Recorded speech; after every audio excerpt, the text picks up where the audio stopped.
በአማርኛው የስርጭት ክፍል የሚቀርብላችሁ ዕለታዊ ዝግጅታችን ነው።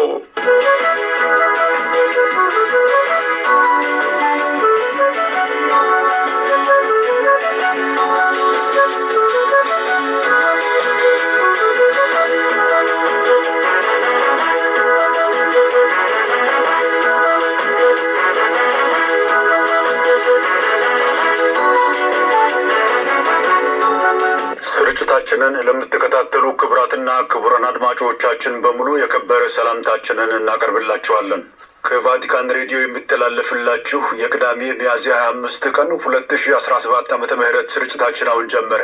በዛሬው ዝግጅታችን ብፁዕ ካርዲናል ጉጀሮቲ የምስራቅ ምዕመናን የቤተ ክርስቲያንን ኩላዊነት ማሳደግ እንደሚገባ ማሳሰባቸውን የተመለከተ ዘገባ በቀዳሚነት እናቀርብላችኋለን።